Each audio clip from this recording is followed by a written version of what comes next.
Chapter 1. The Man Who Never Came to Visit. The staff just called him Mr. Blake.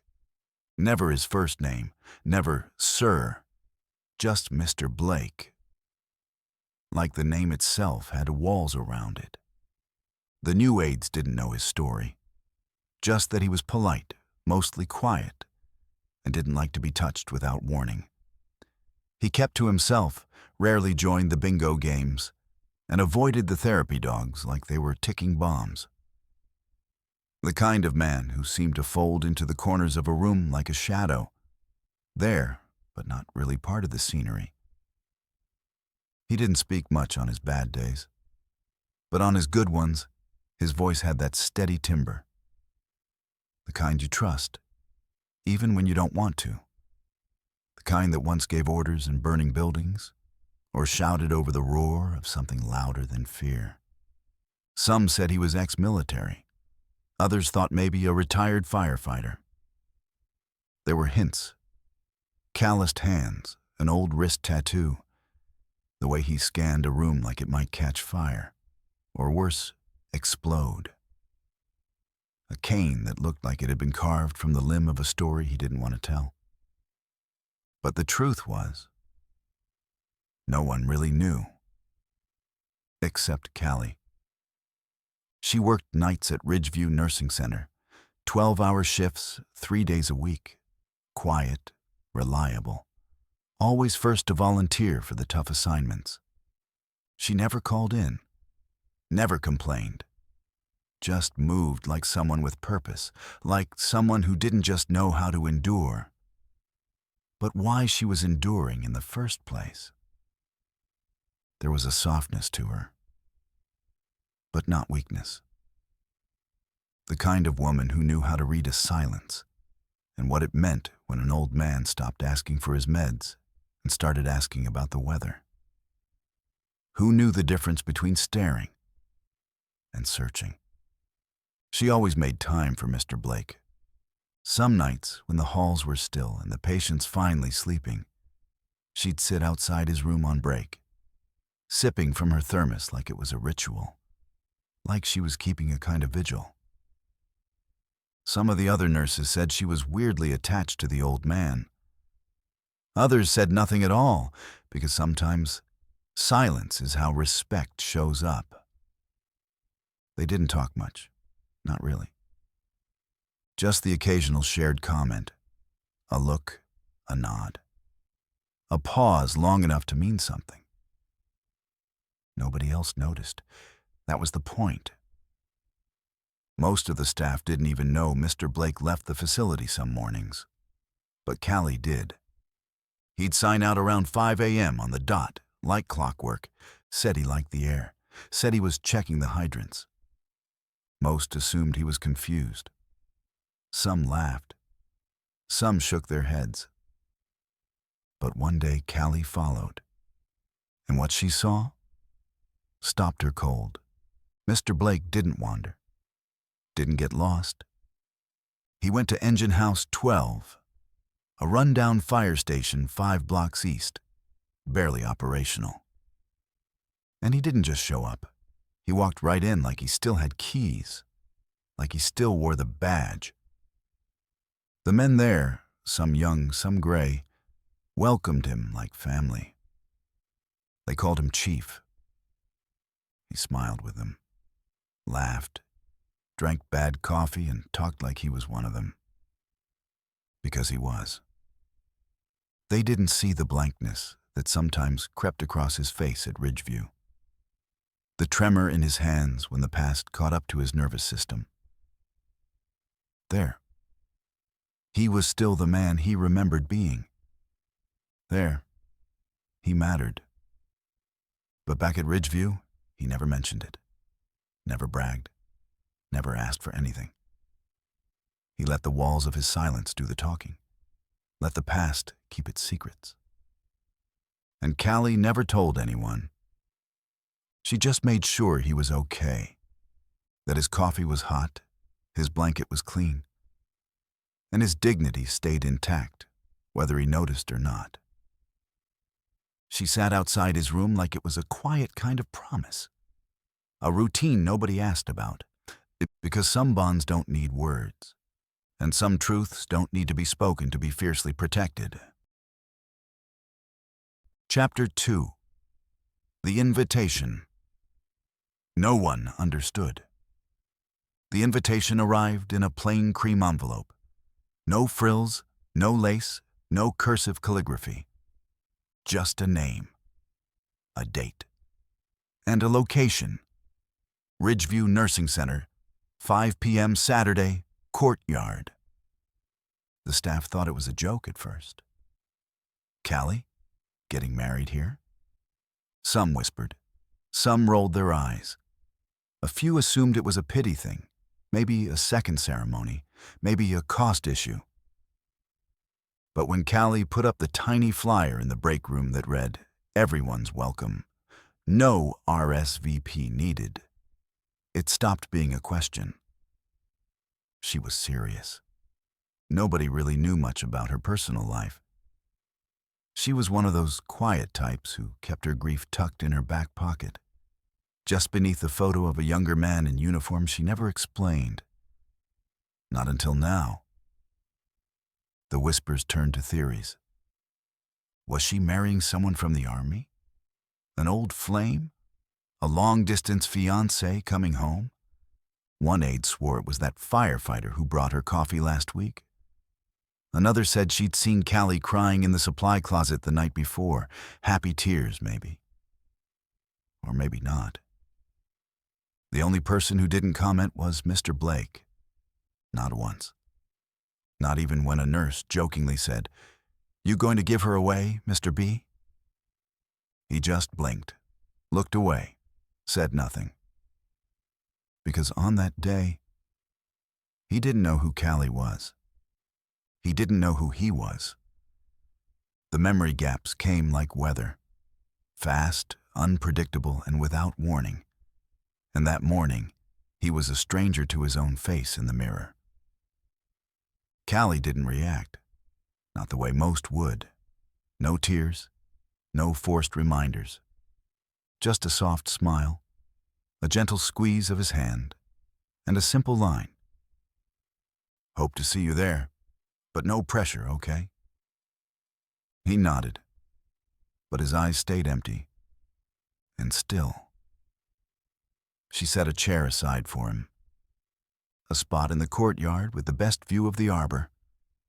A thermos on the table beside it, filled with his favorite coffee, light cream, no sugar. When the wedding day came, guests began to arrive, quietly, curiously. Some staff, some former patients' families, a few locals who'd heard about the event and came for the free cake and the small-town spectacle.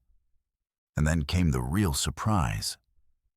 One by one, fire trucks started pulling up, not on duty, no sirens, just trucks with faded paint and polished chrome. The men who stepped out weren't there to gawk. They were there to witness. Retired firefighters, volunteers, off-duty guys still wearing their department caps like battle flags. A few younger ones even brought their wives and kids. No explanation, no announcement. They just nodded at Callie, gave her a hug, and took their seats. As if they already knew what this day was. As if they had known it longer than she had. One of them brought flowers. Another brought a helmet with Blake still stenciled on the back. But the man himself hadn't shown. Not yet. Callie didn't cry. She didn't panic. She just stood at the edge of the courtyard in her dress. Nothing flashy, nothing borrowed, just white cotton and quiet confidence. And waited. Because sometimes love isn't loud. Sometimes it's the space you leave open, just in case. And when the music started, soft, instrumental, barely audible over the spring wind, she didn't move. Not yet. She turned and walked inside. down the hall, past the dining room, past the nurse's station, to room 17, where a man sat staring out the window, confused but calm. And without saying a word, she held out her hand. He looked at it, then at her. Something flickered, something old and buried. And slowly, Mr. Blake stood. Chapter 3. The walk he didn't know he'd make. His hand trembled as it met hers, not out of fear, not even from the Parkinson's they sometimes suspected, but from the weight of something beginning to stir. A memory trying to surface through fog. He didn't ask why she was crying, didn't ask why she was in a white dress, didn't even ask who she was. He just saw her hand outstretched and knew, in some silent, unspoken pocket of himself, that he needed to follow. Callie didn't rush him. She didn't guide. She didn't lead. She just walked beside him, slow, steady. A nurse and a man the world had forgotten. Until now. When they stepped into the courtyard, the world seemed to pause.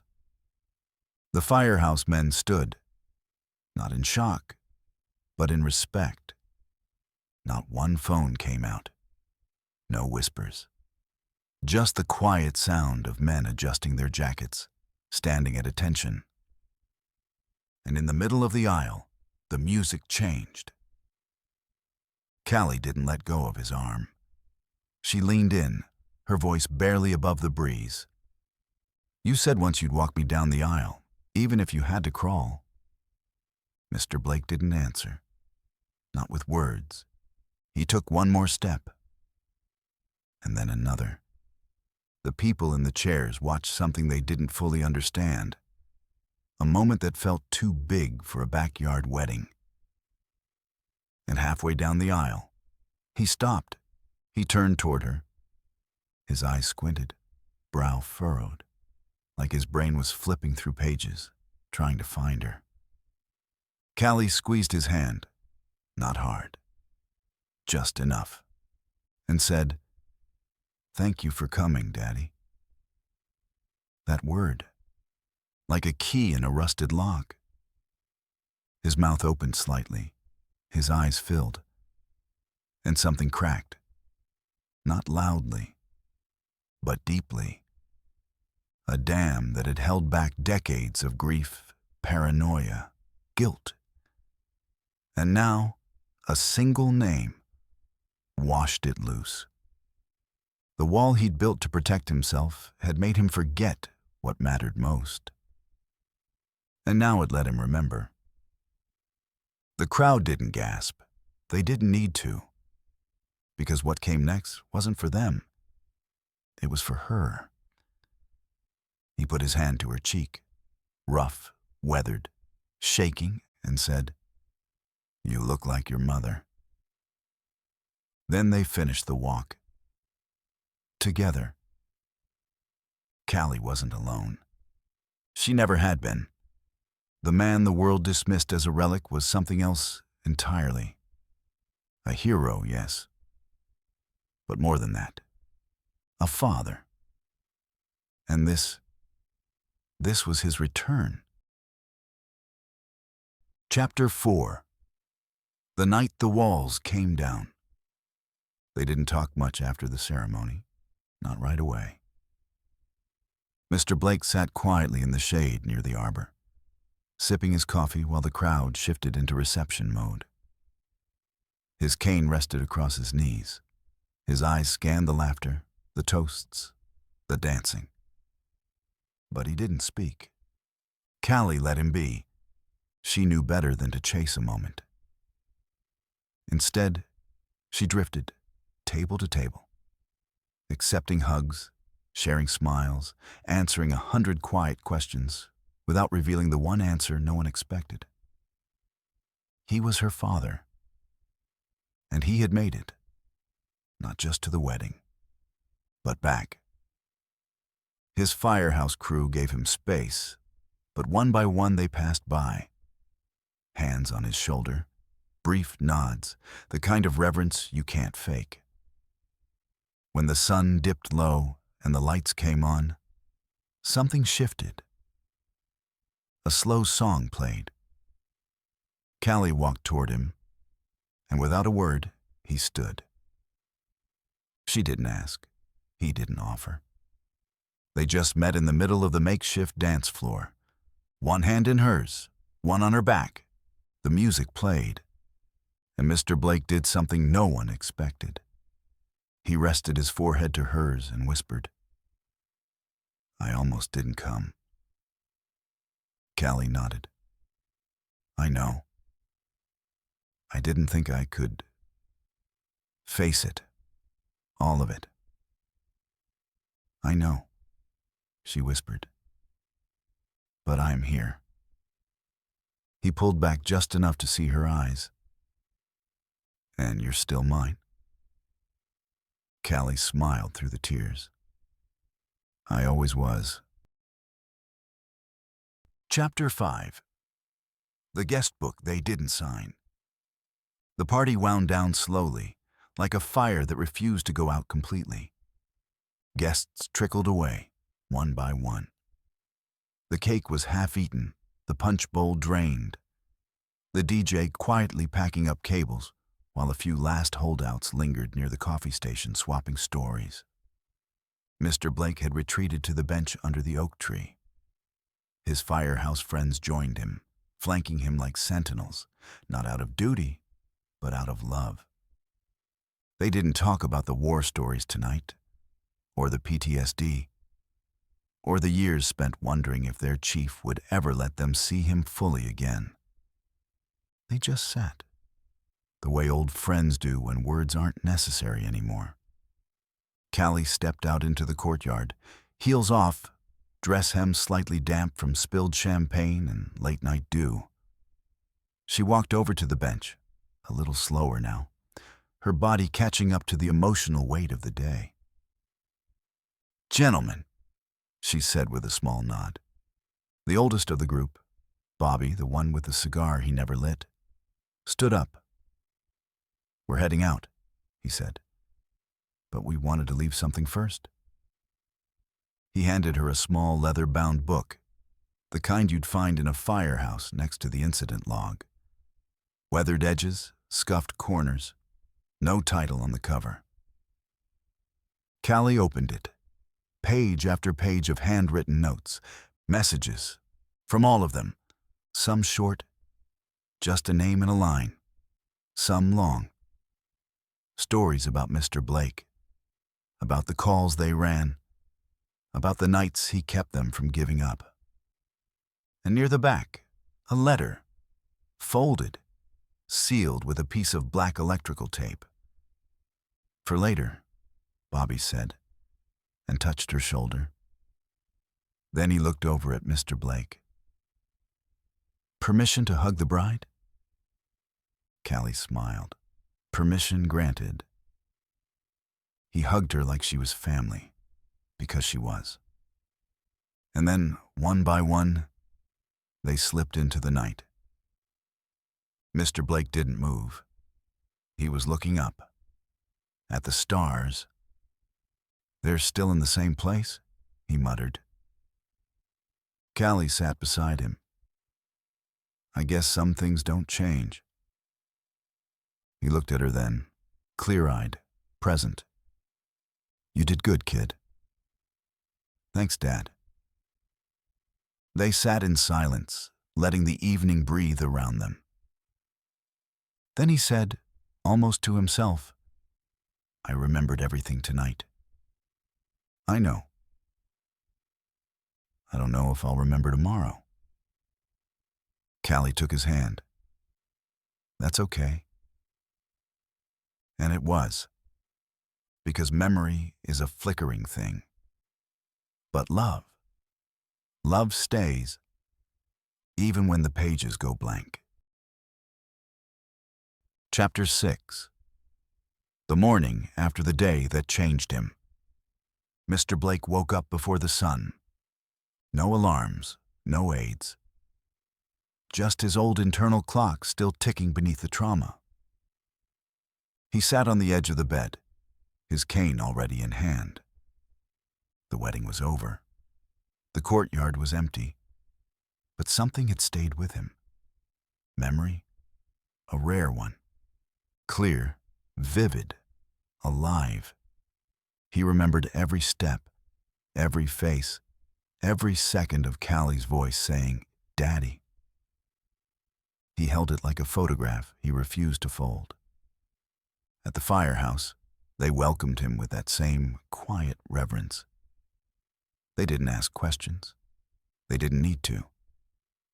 He brought donuts. They brought chairs. And for the first time in a long time, he told a story about a little girl who used to fall asleep on his chest while the house still smelled like smoke. About a wife who danced barefoot in the kitchen.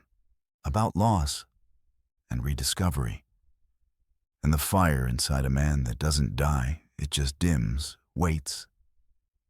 And sometimes, if you're lucky, flares up again when you least expect it.